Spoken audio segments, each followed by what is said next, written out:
sa isa pang sitwasyon, no, parang ginagago tayo nitong mga pogo na to. I hope, Mayor, I don't have to say the same about this hearing.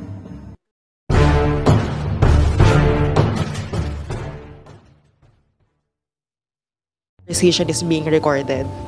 Well, basang-basa na ang papel ng China sa mga bagay na dapat nilang i-inform na hindi nila ini-inform, o mga bagay na kung meron man na hindi nila dapat sinasabi pero sinasabi nila. Grabe ang information warfare talaga na wini-wage ng China. At dahil ganun ang katapat din natin, no, hindi lang yung pambubuli nila sa West Philippine Sea, hindi yung klaro at napaka-dubious na papel dito sa mga pogos, hindi lang yung questionableng majority interest sa ating national grid. Dahil ganito rin ang information warfare at influence operations na wini-wage nila. Lalong dapat nating pagpursigihan to get at the truth and to uncover what is just smoke and mirrors sa kanilang ginagawa. So kung meron talaga silang recording at kung meron talaga silang transcript, they should at the least make it available to the government, to the executive. Dahil seryosong claim na naman nila iyan ng isang, ano po yun, yung agreement, what did they call it? New model, yung sinasabi, yung pinangangalandakan na naman nilang new model dyan sa West Philippine Sea. The last I heard, the only model is under the UNCLOS. The last I heard, the only model is yung pagkapanalo natin sa Hague Tribunal. And the latest I heard, ang pinakabagong bahagi ng solo at totoong model ay yung kapapasalang namin na Maritime Zones Act. So that's a serious claim on their part. Pinakabago na naman nilang kiniklaim sa ating karagatan, sa ating teritoryo, sa ating exclusive economic zone. At I cannot speak for the AFP Westcom, pero yung Department of National Defense, si Secretary Chodoro has already warned us also na baka pinaghahati-hati tayo ng China para i-divert yung atensyon nating lahat sa mga violent, aggressive at saka dangerous moves nila laban sa iba't ibang vessels at mamamayan nating mga Pilipino sa karagatan. Hindi pa man nagsalita yung AFP Westcom, nagsalita na nga yung DND at si Presidente mismo has been speaking about these various actuations of China, whether sa West Philippine Sea or sa embahada nila dito sa Pilipinas. So kung may kiniklaim silang ganoon, patunayan nila, and then of course that would become material sa inaabangan ko pang investigasyon ng resolution ko on the gentleman's agreement or agreements, kung mas marami man yun na kiniklaim ng China. Na i-refer na rin po iyon sa Committee on Foreign Relations, and inaabangan ko na lang hanggat maaga sana yung pagdinig doon.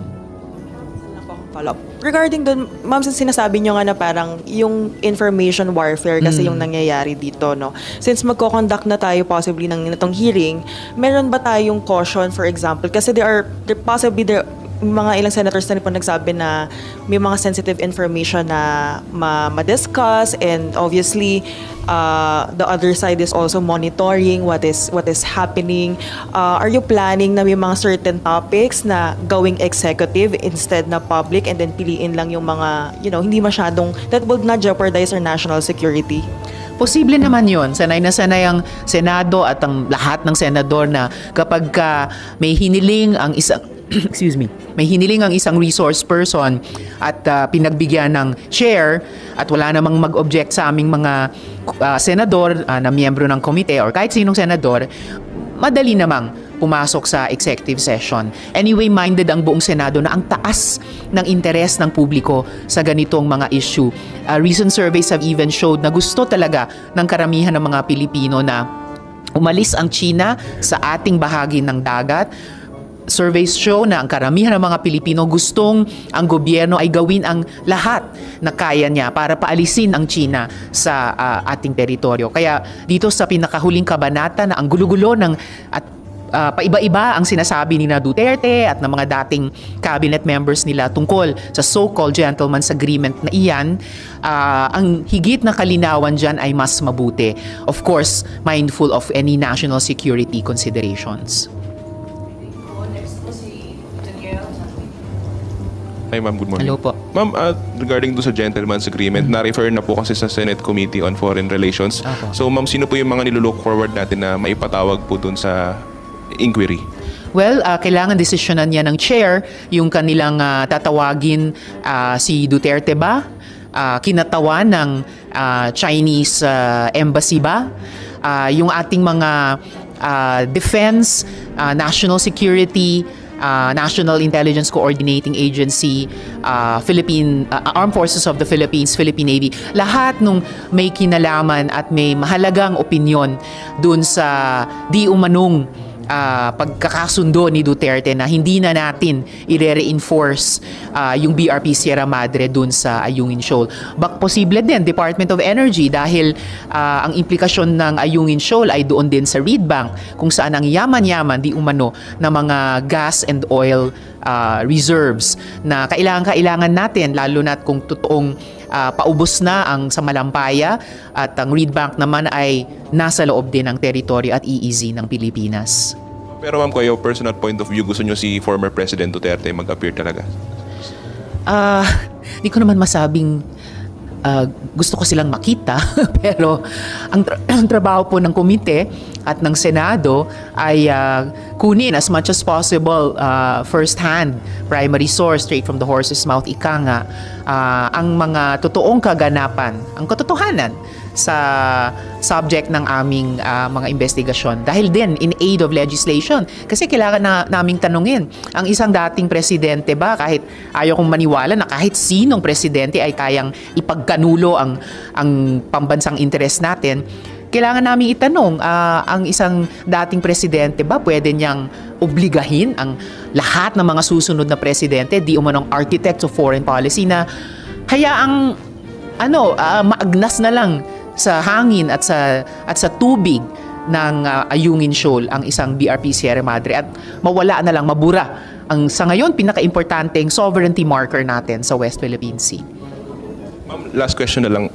Kahapon po kasi wala naman pong particular na pinoint out si Senate President Juan Miguel Zubiri pero niremind niya po yung mga fellow senators na wag daw pong ma-turn into political witch hunt yung mga inquiries. Your reaction lang po. Narinig ko lamang kay SP yung salitang political. Hindi ko naman narinig yung salitang witch hunt.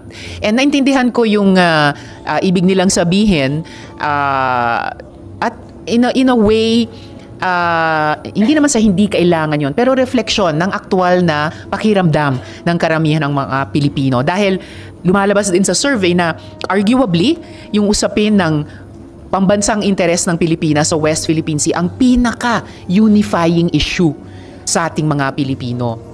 Pero sabi ko rin sa privilege speech, kahit na or dahil kailangan nating magkaisa, importante ring mag-establish ng accountability. Kung mayroong lumabag sa ganyang dapat na pagkakaisa, kung mayroong nagtraidor sa pambansang interes ng Pilipinas, kailangan papanagutin din sila. Next, si Marlon Ramos, Morning, ma'am. Good morning. Morning. Do you intend to summon din yung mga member ng Municipal Council ng Bamban? Kasi yesterday, Senwin was asking Mayor Guo kung yung relasyon niya sa Hongsheng. Kahit nasa dokumento, siya yung representative. In black and white. Sinasabi niya na hindi siya. At pinakilala niya lang. Kung siya talaga yung humarap sa makikilala siya nung vice mayor and the town council members. Posibleng paimbitahin din yung members ng municipal council, whether yung past at o yung present, dahil yung nakaraan at paulit-ulit si Mayor Guo na ang dating administrasyon. So sila nga ang nag-issue ng letter of no objection o LONO kay then Alice Guo bilang representante, nakasulat sa dokumento, representante ng Hongsheng, at nabanggit din ni Attorney Asek Benitez na nabanggit din nila na yung members ng municipal council ay naging subject din ng kanilang fact-finding sa loob ng department ng DILG at posibleng subject ng findings and recommendations. So, very possible, maimbita rin sila. How about residents po? regarding doon naman sa identity and personality of Mayor Guo? Could be dahil sa research namin at ang mga kababayan natin sa Bamban magkakakilala silang halos lahat.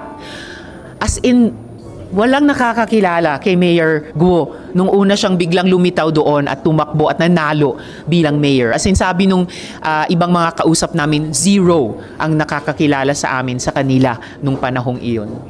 Have you received any information at even kahit na initial lang from the intelligence community regarding the personality of Mayor Guo?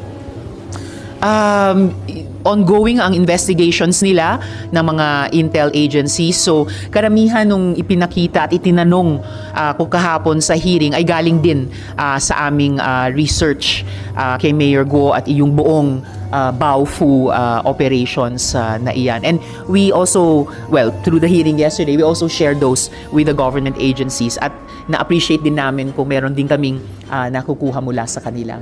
Should our intelligence community be also concerned regarding the identity of Mayor Guo and the possibility that there are other persons na galing sa China na pumasok hindi lang sa politika pero sa business community, ibang sectors, even from the media? I'm sure they're very concerned dahil sila yung bahagi ng ating national defense and national security establishment na mandato nila siguruhin na on the level yung totoo yung mga bona fides ng iba't ibang mga taong pumapasok dito sa ating bansa, lalo na mga dayuhan. Halos hindi naman na nila kailangan sanang pumasok sa ekonomiya natin dahil thriving naman yung Filipino-Chinese community natin ng mga Pilipino. Ang nakakabahala ay kapag itong mga dayuhan ay pumapasok dito sa ating bansa and then either pumapasok sa pamamagitan ng economic activities, lalo na nitong napaka-negatibong POGO, para magkaroon ng entry point sa ating politika. So I'm sure, very concerned ang intelligence community ng Pilipinas dyan. I'm sure, inaalam po nila iyan. Ma'am, paulit-ulit na lang yung involvement ng POGO sa mga criminal Yes. activities like human trafficking, Yes. cyber fraud, tapos ngayon, pati mga local executives nasasangkot na. So, hindi ba bibilisan na ng Senate yung approval sa committee report na nagsusulong ng total ban sa POGO o kaya ay mag-legislate ng batas para talagang maipagbawal na yung POGO sa bansa? Yes, dapat lang namin gawin yun. Pinirmahan ko yung committee report ng Committee on Ways and Means chaired ni Chair Sherwin Gatchalian, and I'm just waiting na ma-actionan na namin yon in plenary or gaya ng itinanong ninyo kung kailangan pang magpasa ng batas para lang kontrahin talaga with the force of law yung naging polisiya in effect ni Duterte noon na buksan talaga ang bansa natin sa POGOs. We should do that now, whether through the committee report or through a bill passed into law. Kasi ano pang iniintay natin? And in the meantime, nanawagan ako ulit kay Presidente sa hearing kahapon, kung gusto talaga nilang sugpuin ang krimen, kung gusto talaga nilang inip in the bud yung banta sa pambansang seguridad nitong mga POGO na to na kuta ng mga krimen, kuta ng mga operators ng suspected na surveillance at saka hacking. First big step nila, i-ban na ang POGO, palabasin na ang POGO.